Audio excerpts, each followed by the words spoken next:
Salubungin ang umaga ng may ngiti at kay sigla. Harapin mo ang araw ng masaya at kumakanta.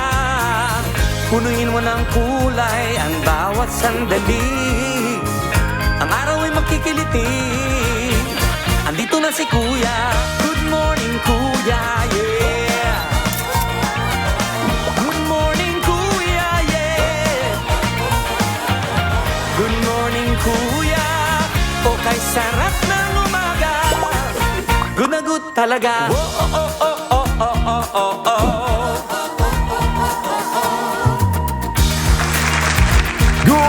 Good morning. Live pa rin po tayo napapanood ngayon sa ating social media accounts sa Facebook at YouTube channel ng UNTV at Good Morning Kuya.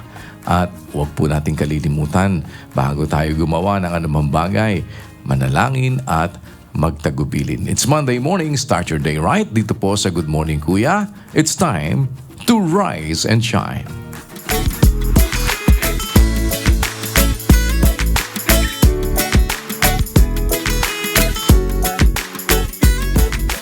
Mamaya po, papasyal tayo sa dako ng Bulacan. Kasama po ang ating mga kapatid sa MCGI para tayo po naman ay sumaklolo sa ating mga kapwa-tao na nangangailangan sa dako na yan. Samantala, ngayon po, sa isa nating bagong segment, kung nahihirapan kayo na kumuha po ng valid ID at hindi niyo alam kung ano ang inyong uunahin, meron pong mga paraan para mas mapadali at mapabilis ang proseso.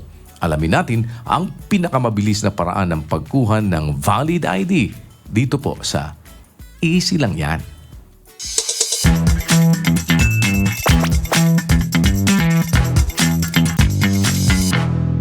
Nahihirapan ka bang kumuha ng valid ID? Paulit-ulit kang bumabalik dahil kulang sa requirements. Easy lang yan. Isa sa pinaka-problema ng maraming Pilipino ang pagkuha ng valid ID. Uy, di naman. Ba't ako kumuha ng ID kay paring Renanti? 5 minutes lang. Talaga? Oo. Rush ID picture. Valid ID ito, Antol. Kasi minsan, hindi malinaw kung ano talaga ang dapat unahin. Ang ending, sayang oras at sayang pamasahe. Step 1. Kumuha muna ng barangay clearance. Ito ang isa sa pinakamadaling kunin at madalas kailangan din ito sa ibang IDs. Step 2. Kumuha ng PSA birth certificate. Kung wala ka pa nito, pwede kang mag-request online para hindi ka na pumila ng matagal. Step 3. Unahin mo ang postal ID o national ID. Ito kasi ang pwedeng maging gateway mo para makakuha pa ng ibang valid IDs. Pero ito ang secret tips na hindi alam ng marami. Tayong dalawa yung nakakaalam nito. Sabihin ko na, huwag kang pumunta ng Monday o Friday. Kasi may duty ka. Hindi. Mas konti kadalasan ng tao kapag Tuesday o Wednesday morning. Pero kung gusto mo mas madali ang buhay mo, magdala ka ng extra photocopies at sariling ballpen. At isave sa phone ang digital copies ng requirements mo. At saka, tubig. Ano pa ang code? Tsaka extra ballpen kasi baka may manghiram. Kapag tama ang pagkakasunod-sunod ng documents mo, mas mabilis ka nang makakakuha ng ibang IDs. I-save mo ito para hindi mo makalimutan at i-share mo sa kakilala mong nahihirapang kumuha ng valid ID. Dahil dito sa Easy Lang Yan, mga bagay na akala mong mahirap, pinapadali natin. Easy lang yan!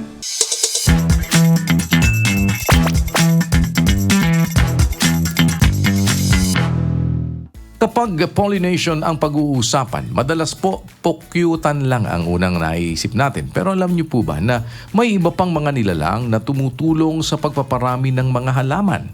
Panoorin natin sa ating Wonders of Creation.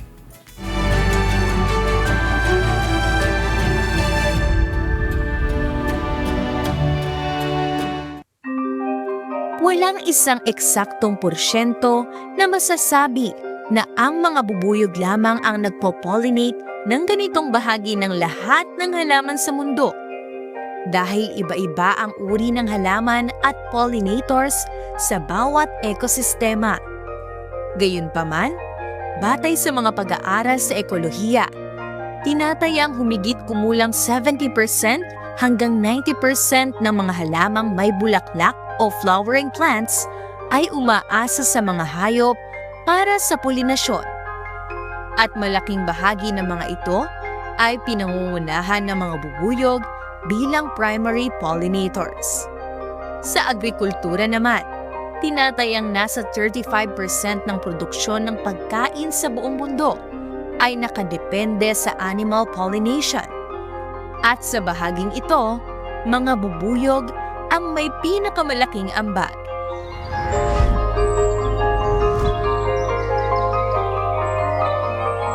Subalit mahalagang tandaan na hindi ito nangangahulugan na kaya ng mga bubuyog ang lahat ng pulinasyon. May mga halaman na hindi nila napopollinate ng epektibo dahil sa mga espesyal na katangian ng mga ito. Kaya dito pumapasok ang ibang pollinators na may sariling mahahalagang papel sa pagpaparami ng mga halaman sa iba't ibang kapaligiran. Ang mga pollinators ay hindi lang binubuo ng bubuyog, kundi marami ring ibang hayop na tumutulong sa paglipat ng pollen sa mga halaman. Ang paru-paro ay karaniwang nagpo-pollinate ng makukulay at mababangong bulaklak tulad ng sampagita at gumamela dahil naaakit sila sa nectar.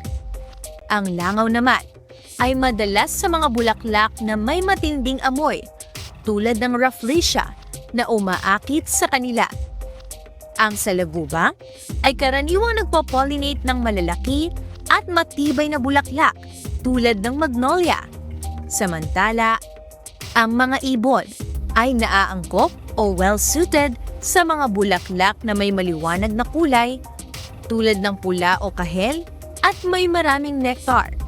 Habang ang mga paniki ay nagpo-pollinate ng mga bulaklak na nagbubukas sa gabi tulad ng durian at iba pang prutas na may matapang na amoy. Bukod sa mga ito, may mga pambihira at nakagugulat na pollinators din na hindi karaniwang napapansin. Ang ilang uri ng lamok ay nagpo-pollinate ng maliliit na bulaklak tulad ng mga orchids habang sila ay sumisipsip ng nectar. Ang mga langgam naman ay makikita sa maliliit at malalapit sa lupang mga bulaklak. Bagaman, hindi sila ganap na epektibo sa lahat ng halaman. Sa ilang lugar, ang mga butiki ay nagpo-pollinate ng mga bulaklak na may matamis na nectar sa mga isla. Ang mga maliliit na mammal tulad ng daga ay karaniwang nagpo-pollinate ng mga halamang may matibay at malalapit sa lupa na bulaklak, habang ang mga unggoy ay maaaring makatulong sa mga malalaking bulaklak sa kagubatan habang sila ay kumakain ng nectar. May mga halaman kasi na sobrang mapili pagdating sa kanilang pollinators at umaasa lamang sa iisa o iilang uri ng hayop para sa kanilang pagpaparami.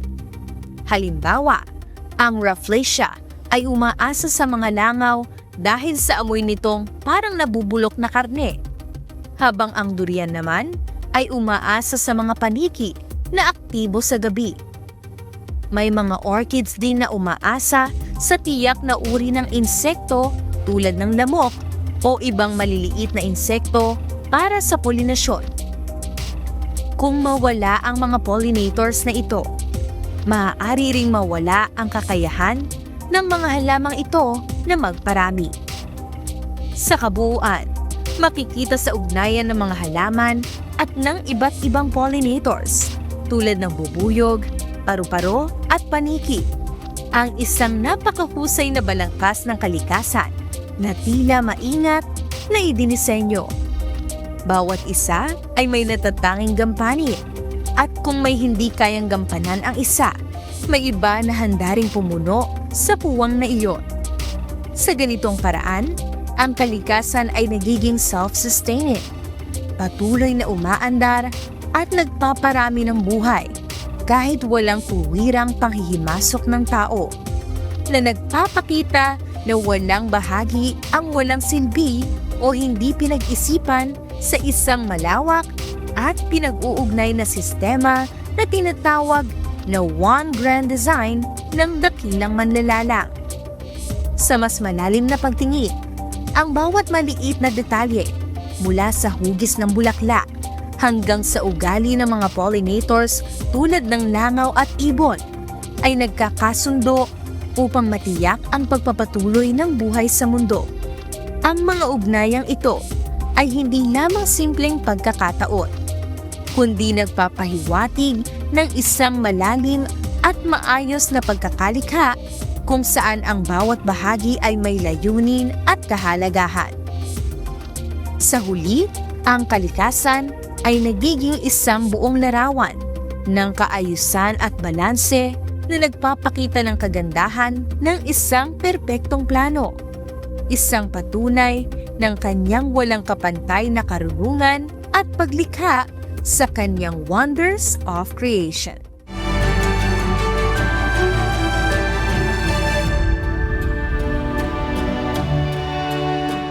Marami pong paniniwala tungkol sa hantavirus. Pero alin nga ba ang totoo at alin ang hindi? Paano ito nakakahawa at ano ang mga dapat nating tandaan para tayo'y makaiwas? Panoorin natin sa atin pong Now You Know.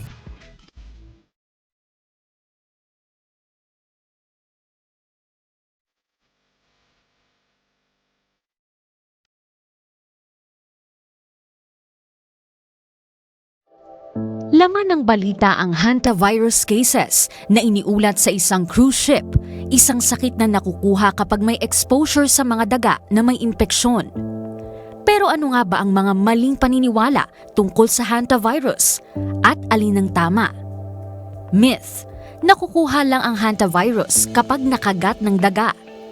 Fact, maaari rin itong makuha sa paglanghap ng alikabok na kontaminado ng ihi, dumi o laway ng infected rodents. Myth, pareho lang ang hantavirus at leptospirosis. Fact, magkaiba ang mga ito. Ang hantavirus ay viral infection, habang ang leptospirosis ay dulot ng bakterya. Myth, parang simpleng trangkaso lang ang hantavirus. Fact, maaaring magsimula ito sa lagnat, pananakit ng katawan at pagkapagod, ngunit maaaring lumala at magdulot ng severe lung infection at hirap sa paghinga. Myth, hindi na ipapasa ang hantavirus mula tao sa tao. Fact, karamihan ng hantavirus infections ay hindi na ipapasa mula tao sa tao.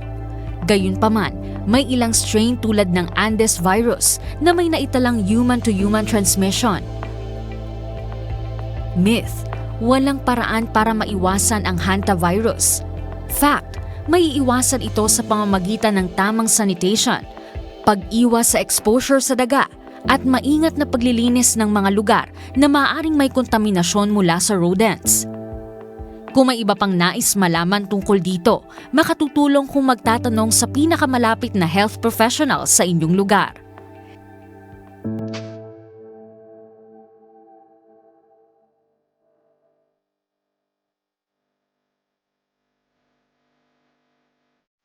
Kung minsan po, merong mga nagsasabi hindi nila maintindihan ba't ba sila nagagalit. May nagsasabi hindi nila malaman ba't nga ba sila nalulungkot.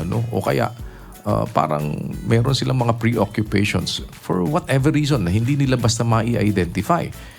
Pero paano nga ba natin mas mauunawaan ang ating mga emotions at bakit mahalaga po ito? Panoorin natin sa ating You Can Do It.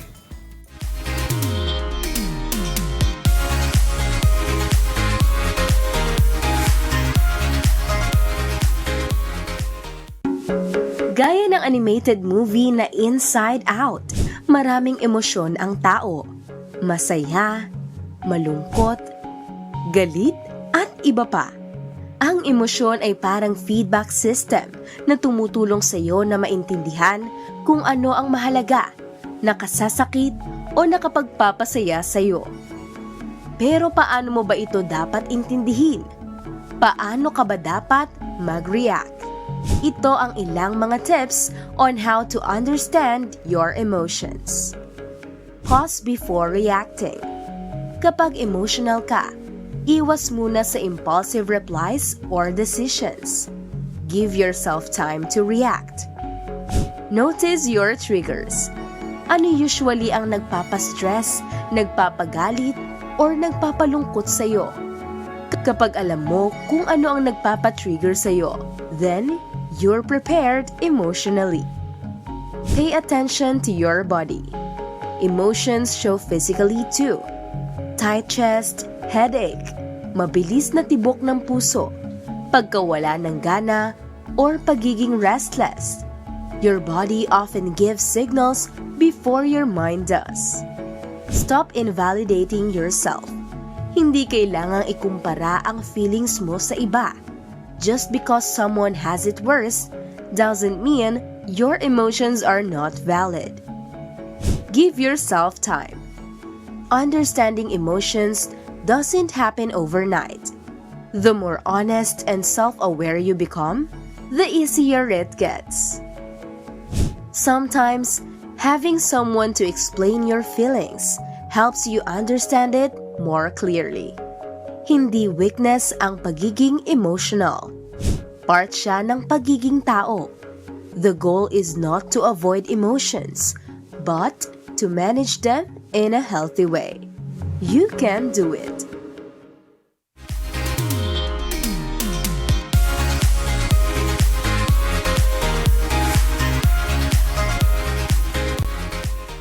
Atin na pong puntahan ang dako ng Bulacan. Kasama po ang members ng Church of God International o MCGI at alamin natin sino po ang ating sasaklolohan sa dako po ng Bulacan. Good morning po sa inyo mga kapatid dyan sa Bulacan. Rise and shine. Opo kuya, good morning po sa inyo and rise and shine. At sa lahat ng ating mga kapatid at sa lahat ng ating mga kasambahay. Salamat po sa Diyos at muli po, pinagkalooban tayo ng mabuting pagkakataon upang makabahagi po tayo sa ganitong mga gawain. So this time po kuya ay nandito po tayo ngayon sa Kalantipay Barangay Hall upang ipagkaloob po ang kanilang munting kahilingan na mga medical supplies para sa kanilang barangay. Kaya tayo ay mapalan ngayon kuya dahil kapiling po natin at makakapanayam ang ilan sa opisyales ng barangay, lalo na po ang ating Kapitana Cecilia Torres Tolentino. Magandang umaga po sa lahat, lalo na po sa MCGI sa pangunguna po ni Kuya Daniel. Magandang umaga po at maraming salamat po sa medical kit na inyong ipinagkaloob ninyo sa aming mga kahilingan na malaking bagay po para sa aming mga kabarangay at sa aming barangay. Sa panahon po na ito, alam naman po natin na ito yung mga pangunahing pangangailangan dito sa ating barangay. Kaya po maraming salamat po Kuya Daniel.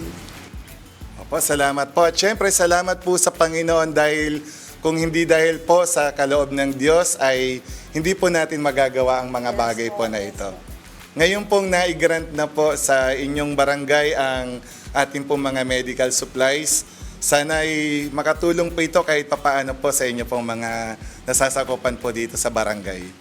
Opo, malaking bagay po at malaking tulong po para sa aking mga kabarangay itong mga handog po ninyo na medical kit na ito. Lalong-lalo na po itong mga pang-BP, nebulizer na pangunahing kailangan po ng mga kabarangay ko. Ito pong ating pang-BP sa araw-araw, pwede po nilang gamitin sa mga tao na dumarating dito sa barangay na may mga problema sa kalusugan. At gano'n na rin po itong nebulizer na hindi na po natin kailangan pumunta pa ng bayan agad-agaran, lalo na kung medyo nahihirapan sa kanilang paghinga. Ito pong nebulizer is napakalaking bagay po. Kanya po maraming salamat po, Kuya Daniel. Maraming salamat po sa handog ninyo sa aming barangay. Salamat po sa Diyos at natutuwa rin po ang aming mga kalooban, kaming mga magkakapatid po sa MCGI sa pangunguna po ng Kuya Daniel na kami po sa maliit po na paraan ay makatulong po kami sa inyo at sa inyo pong mga nasasakupan, mga kababayan po natin dito sa Barangay Kalantipay. Para po sa huling mensahe niyo po, Kapitana, nasa sa inyo na po ulit. Maraming salamat po. Gaya nga po ng sinabi ko kanina, kami po talagang nagpapasalamat sa MCGI sa pangunguna po ni Kuya Daniel sa ihinandog niyo po sa aming barangay sapagkat napakarami pong matutulungan itong inyong hinandog sa aming barangay. lalo-lalo na po yung may mga problema sa kalusugan. Talaga pong napakalaking bagay. At sana po, hindi lang po dito nagtatapos, yung pagtulong na ginawa niyo sa amin, sana po lahat ng barangay dito sa bayan ng lungsod ng Baliwag is makaranas kung paano niyo pinaramdam sa amin yung pagtulong at pagmamahal na gaya nitong ginawa niyo na ito. Salamat po ng marami. Salamat po sa Diyos. So kuya, mula po dito sa Barangay Kalantipay, Baliwag City, Bulacan, kapiling po ang mga kapatid sa Baliwag City.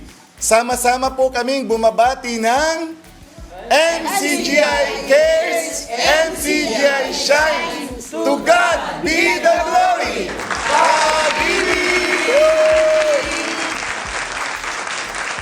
Maraming salamat po sa pakikipagkaisa ninyo na tayo maging maliit na kasangkapan na ang kabutihan ng Panginoon ay makarating sa ating mga kapwa-tao. Pagpalain po kayo ng Panginoon mga kapatid at magpatuloy po tayo ng ating sama-samang paggawa. Keep on shining and keep on caring. Tunghayan naman natin ang kwento po ng pagsisikap ng isa nating kababayan na sa kabila ng maraming beses na nalugi sa negosyo, ay nagpapatuloy at nagsisikap sa awa tulong ng Panginoon sa paghahanap buhay. At ngayon, may sarili ng pwesto ng bigasan na nakatutulong sa kanyang pamilya. Kahit mahirap, huwag susuko, laban lang.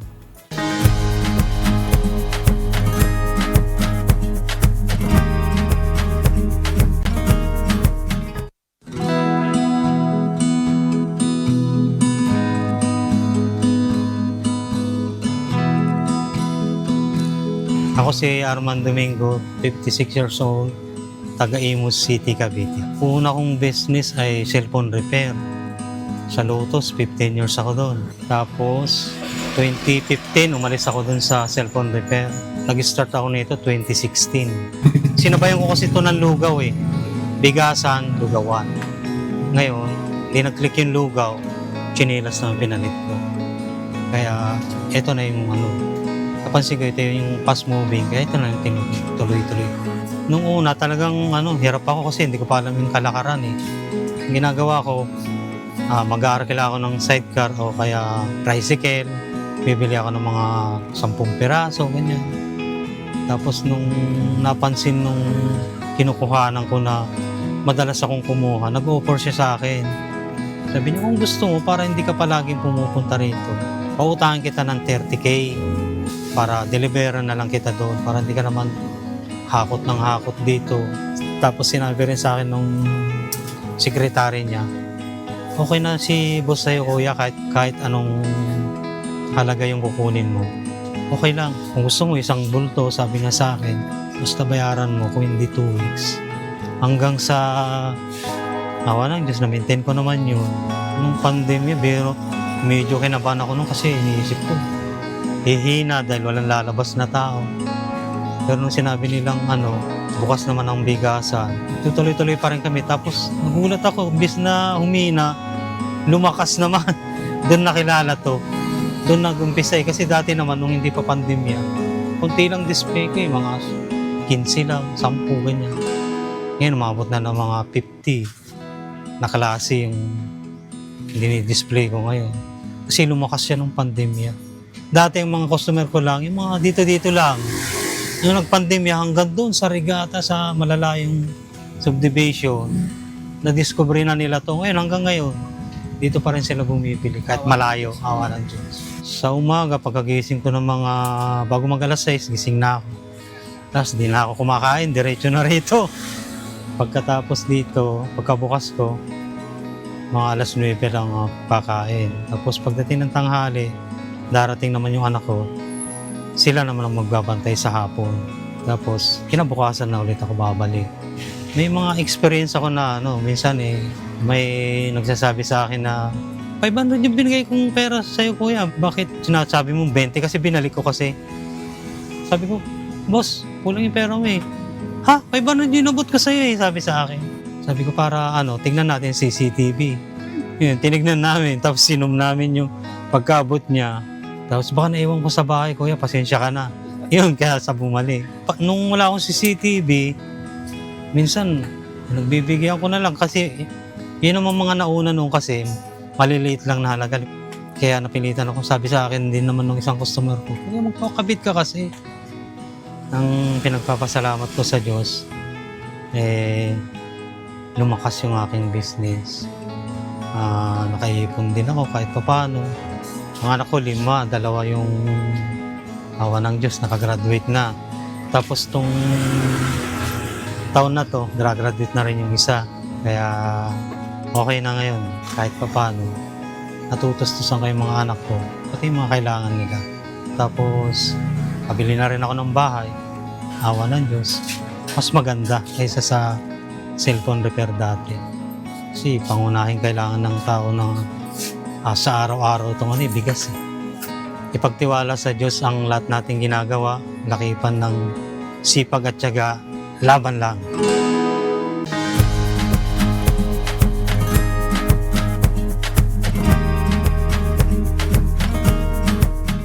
Muli po sa ating viewpoint, nagtanong tayo sa ating mga kababayan para alamin ang kanilang pananaw sa isang issue. Kung ano sa tingin nila ang paraan para huwag mabaon sa utang. Pakinggan po natin ang kanilang mga kasagutan at alamin din natin, meron ba sinasabi ang Biblia tungkol dito?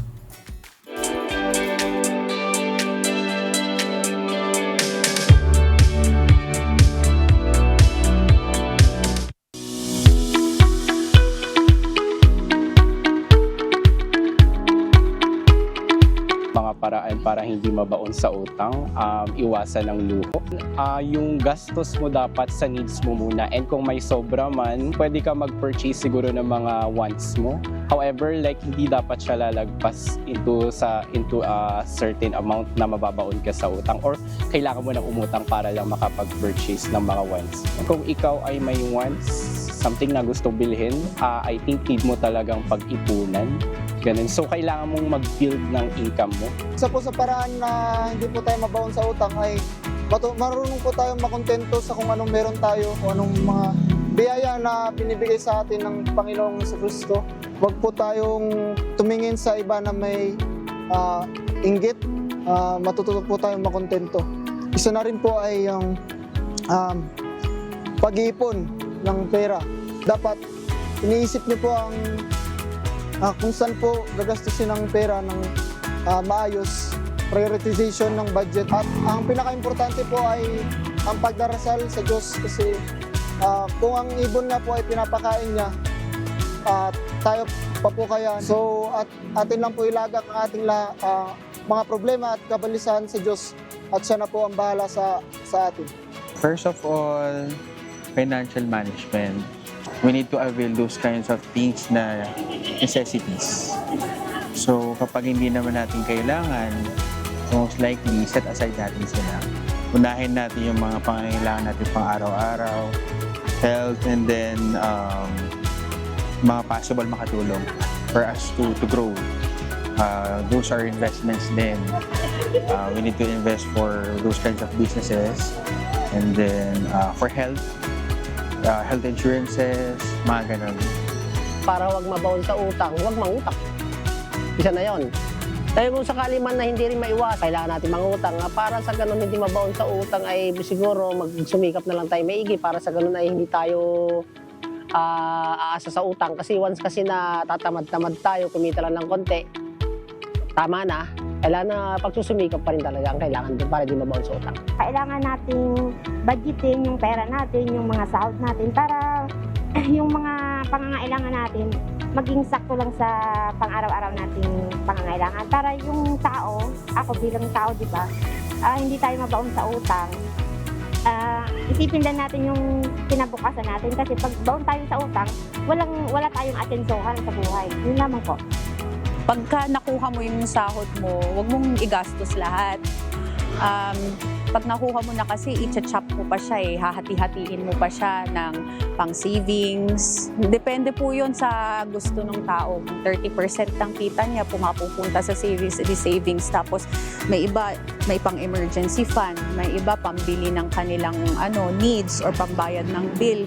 Tsaka yung last is pang-health or mga ibang pangangailangan nila. Ganun po. So, bali, pagka nakuha mo na yung sahod mo, huwag mo ibili agad ng cellphone. Tanungin mo muna, yung nakaalat bang pera pang cellphone, sapat na ba yun?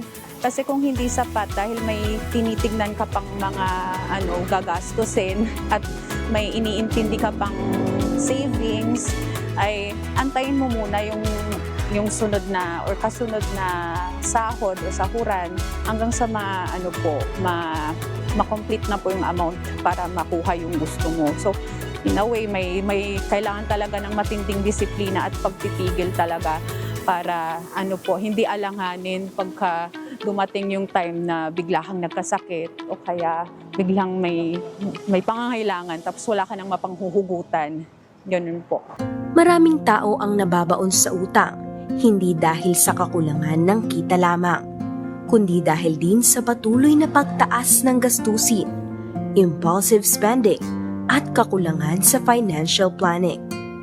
Ayon sa behavioral economics, ang pagkakaroon ng malaking utang ay maaaring magdulot ng matinding stress, anxiety, at maging problema sa relasyon at mental health ng isang tao. Pero ano kaya ang itinuturo ng Biblia para hindi mabaon sa pagkakautang? Pakinggan nyo sa Roma 12:3. Sapagkat sinasabi ko, sa pamamagitan ng biyaya na sa akin ay ibinigay sa bawat tao sa inyo, na huwag mag-isip sa kanyang sarili ng totoong matayog kaysa nararapat niyang isipin, kundi mag-isip na may kahinahunan ayon sa kasukatan ng pananampalataya na ibinahagi ng Diyos sa bawat isa. Huwag tayong mag-iisip ng lubhang matayog, kapatid. Bibigyan ko kayo ng mababaw na halimbawa. Halimbawa, teacher ka. Gusto mo ng bahay. Mag-iisip ka ba na magtayo ng bahay na 5 milyon ang halaga? Teacher ka lang naman eh. Babawasin pa sa'yo SSS, babawasin pa sa'yo yung pag-ibig pan, babawasan ka pa ng tax. Magkano na matira sa... Tapos mag-iisip ka magpatayo ng bahay ng 5 milyon. Masyadong mataas yun para sa isang teacher. Magkakautang-utang ka, bandang huli, masisira ka, magsisinungaling ka, manloloko ka, marami ka nang gagawing masamang iba. Kaya ang sabi ng Biblia, huwag kayong mag-isip ng bagay na totoong matayog. Higit kaysa nararapat ninyong isipin, kundi mag-isip na may kahinahunan. Gusto ko sana magkaroon tayong sariling bahay, dear. Magkano ba sweldo mo, dear? Nakakaneto lang ako ng 5,000 isang buwan. Ikaw, dear. Ako naman nakakaneto lang ng 6,000, 11,000 lang. Meron pang pampaaral, marami pang gagawin. Anong bahay papatayo natin? Bahay kubo na lang para walang masyadong problema. Pero kumikita ka halimbawa ng 3,000 isang buwan, kukuha ka ng hulugang frigidaire, hulugang kung ano-ano, mga puro hulugan. Bandang huli, 2 buwan ka lang nakakahulog, hahatakin na yung mga pinagkukuha mo dahil wala ka ng panghulog Sa halimbawa lang po yan, mga kapatid, halimbawa lang, yung salitang huwag mag-isip ng mga bagay na totoong matayog, higit kaysa nararapat nating isipin. Mag-isip pa lang dapat meron na tayong disiplina sa pag-iisip. Pagka hindi mo na kayang isipin, huwag mo lang isipin, baka maloko ka pa Pagpapaguran pa ng isip yung hindi mo naman magagawa. Mag-isip kang may kahinahunan, sabi ng Diyos. Ang isipin mo, halimbawa, anak ka ng janitor. Sana sa darating na araw, makapag-aral ako para hindi naman ako janitor sa school. Maaari siguro, makapagturo naman ako sa school. Okay lang yun. Anak ka ng janitor ng school, maaari kang maging teacher sa isang school. Yun, di masamang isipin yun. Pero iisipin mo, anak ka ng janitor, sana kami may-ari ng school. Ay, mahirap yun. Hindi kaya ng tatay mong bumili ng school. Masyado namang papahirapan mo tatay mo pag sinabi mo, tatay, janitor ka ng school. Ako gusto ko, may-ari ako ng school. Pahihirapan mo tatay mo nun. Ganon din ang mister mo. Pag alam mo, ang sweldo ng mister mo, 4,000 isang buwan, huwag kang papabili ng BMW. o kaya ng Mercedes-Benz. Malulubog sa utang yun at baka magnakaw pa yun pagka hindi makakaya Yun ang sinasabi. Pati isip po natin may aral ang Diyos mga kapatid. Huwag kayong mag-isip ng mga bagay na totoong matayog, higit kaysa nararapat ninyong isipin, kundi mag-isip na may kahinahunan, ayon sa kasukatan ng pananampalatayang ibinahagi ng Diyos sa bawat isa.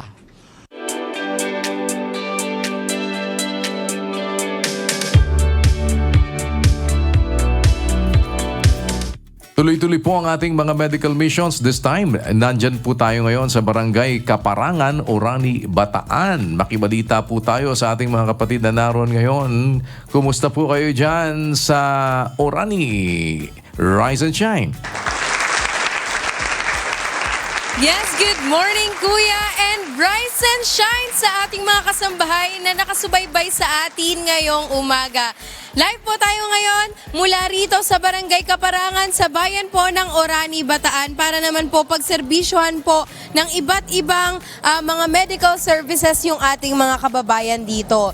And kanina pa lamang po alas 5 ng umaga Kuya ay nagsimula na po yung ating registration kasabay rin naman po ng pagdating ng ating mga kababayan para agad po na makapagpa-register sa kanilang services na ia-avail ngayong araw. At syempre po, dahil maaga pong nagpunta dito yung ating mga kababayan, maaga pong naghanda yung ating mga staff, ay meron din po tayong pinrovide ngayon na almusal po para sa ating lahat. Meron po tayong libreng mainit na lugaw na pwede na po nating kainin or maging almusal habang tayo ay naghihintay. At syempre po, dito po sa atin ay meron pa rin po tayong process na sinusunod. So from registration po, ay pwede na po silang mag-proceed sa mga next steps po natin. Gaya po ng ating vital signs area, kasama po natin ang ating UNTV News and Rescue Team kung saan sila po ay kukuhanan ng kanilang blood pressure, temperature, and other initial information po na kakailanganin ng ating mga doctors. And then pagkari po niyan ay pwede na po silang mag-proceed sa kanilang respective waiting area to wait for their turn po sa ating consultation area or bago po makapagpakonsulta sa ating mga doctors. At kung sila naman po ay resetahan ng kanilang gamot, ay hindi na rin po nila kailangan mag-alala na maghanap pa ng mga gamot mula sa iba't ibang butika dahil pwedeng-pwede na po nila yung i-claim mula sa ating MCGI Pharmacy for free. Yes po, wala pong kailangang bayaran. At para po sa mga services na available ngayong araw, meron po tayong adult medical consultation, pediatric consultation, at sa ating dental services, meron po tayong dental check-up and tooth extraction po. Meron po tayong optical services kung saan dyan naman po ay meron po tayong free eye check-up with free reading glasses, ang ating pong ECG and CBG, at sa mga kababayan naman po natin na may gustong ipakonsulta sa kanilang mga legal matters, nandiyan dyan po ang ating legal consultation area, kasama po ang ating lawyer mamaya. At sa mga kalalakihan naman po, syempre po, panahon na po ng summer, ay meron po tayong libreng gupito, ang ating free haircut na hatid naman po sa atin ng ating mga MCGI barbers. Ayan po, libreng gupit po yan para sa mga kalalakihan. At syempre po, hindi po natin kakalimutan i-acknowledge ang ating mga katulong every Monday sa pagsasagawa po ng ating medical mission. Kasama po natin ang ating mga masisipag at masiyahin na MCGI volunteers and staffs. Ayan po, every week po, sila po ang ating nakakatulong sa pagbibigay serbisyo para sa ating mga kababayan. Yes po, ito po ay every Monday at ang ating pong registration ay nagsisimula ng 5 a.m. at tatagal po ito hanggang mamayang 9 a.m. Kaya naman po, sa ating mga kasambahay o sa ating mga kababayan na malapit lang dito sa ating area, dito po sa Kaparangan Covered Court, ay pwede pa rin po kayong humabol, lalo na kung meron po kayong dinaramdam at gusto nyong ipakonsulta. Mas okay po na wag na po tayong mag-search pa sa internet. Ito po, magkonsulta po tayo sa ating mga medical experts. Ayan po, welcome po ang lahat dito. Gaya po na lagi namin sinasabi, wala po tayong pinipiling lahi, relihiyon, edad, or any group affiliation. Basta po nangangailangan, pumunta lang po dito at pwede po namin kayong tulungan. Ayan po. Sa susunod naman po, magkita-kita po tayo sa susunod na linggo or sa susunod na araw ng Lunes. Nandiyan naman po kami sa Barangay Paraiso, sa bayan pa rin po ng Orani, Bataan. Kaya naman po magkita-kita po tayo at ito pong bawat na pagkakataon na ito ay ating pinagpapasalamat sa mga pinagpapasalamat sa Diyos dahil sa ating pagkakataon na makagawa ng mabuti sa ating kapwa. At ito po muna ang live update mula rito sa Barangay Kaparangan, Orani, Bataan. Balik po sa inyo, Kuya. Maraming salamat po. Tuloy-tuloy po yung ating medical mission. Salamat sa lahat ng ating mga kapatid dyan po sa Orani, Bataan sa pakikipagkaisa. At ang atin pong medical mission, bukas po yan para sa lahat. Ano ho? Hindi po tayo nagtatangi o di tayo nagdi-discriminate. Ano man po yung religion, pwede po kayong pumunta dyan. Libreng serbisyo po. Meron kayong libreng pagkain habang kayo po naghihintay na mapagsilbihan. Kasalukuyan po, nandyan tayo sa Barangay Kaparangan sa Orani, Bataan. Hanggang mamaya pa pong 9 o'clock ang atin pong registration dyan. Kaya pwede pa po kayong makahabol at lahat po na makakapagparehistro atin naman pong tinatapos yan sa kabuuan po ng maghapon. Salamat pong minsan pa sa inyong pakikipagkaisa dyan po sa Orani, Bataan. Keep on shining and keep on caring. At patuloy po kami naman na nag-aanyaya para po mamayang gabi na po ang atin pong opening ng Mass Indoctrination. Ito naman po yung pag-aaral ng mga doktrina ng ating Panginoong Jesucristo. 7 p.m. po yan, Philippine Standard Time. Ang ating pong segment na Rise and Shine ay inyong napapanood dito po sa programang Good Morning Kuya. Yan po every Monday, 6 a.m. At tuloy po ang ating mga public services sa Serbisyong Bayanihan. Monday to Friday po naman yan, 4 p.m. At antabayanan nyo po sa malapit na hinaharap ang Serbisyong Kapatiran sa GMK o sa Good Morning Kuya. Yan, Good Morning Kuya. GMK, Serbisyong Kapatiran sa GMK. Yan po ay para po sa patuloy pa rin po natin naman na pagsisilbi sa ating mga kapwa-tao at ating pong patuloy na pagkakaloob ng mga serbisyo publiko. Ang MCGI Charity Centers po natin ay nagsisilbi. Ngayong araw po, ongoing tayo sa Valenzuela City sa number 22T Serrano Street, Marulas. Kasama po ang members ng Church of God International o MCGI.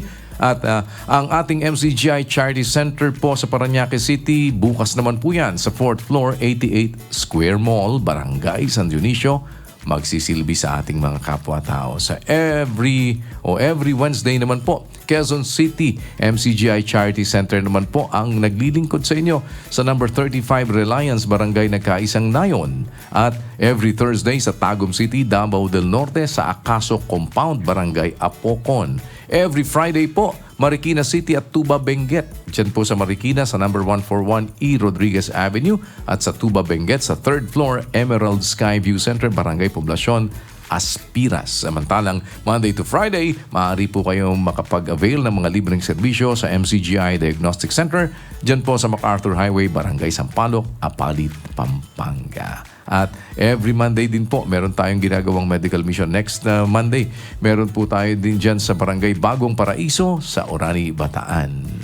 Maraming salamat una po sa lahat ng mga pagkabutihan ng Diyos sa ating mga magkakapatid. Salamat sa Diyos sa ating patuloy po naman na pagkakaroon ng mabuting pagkakataon. Maging sa pamamagitan po ng ating free store ay nakapaglilingkod din tayo sa ating mga kapwa-tao. Diyan po sa MCGI Building, JP Rizal Street sa Barangay Pag-asa, Bagak, Bataan.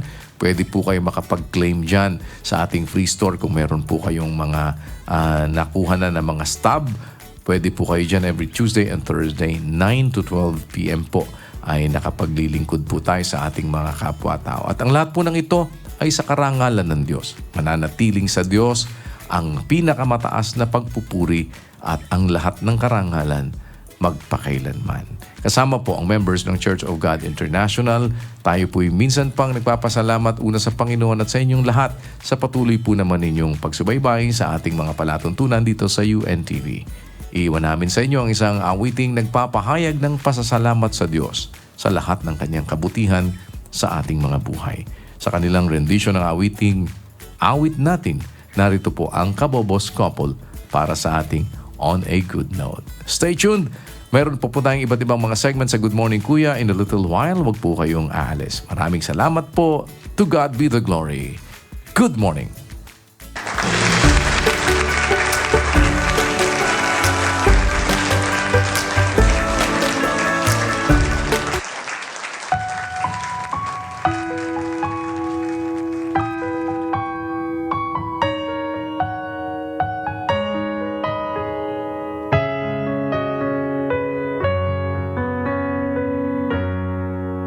itinuro sa amin na pag-iibigan ang pagmamahal sa kapatiran.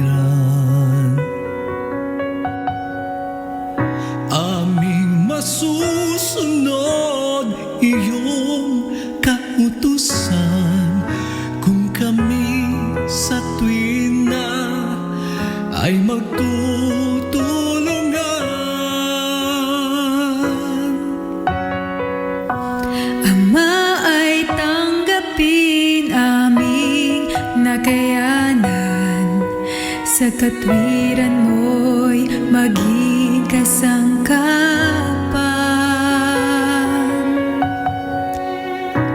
Sa buhay na ito'y pagpahingahin man, may pag-asa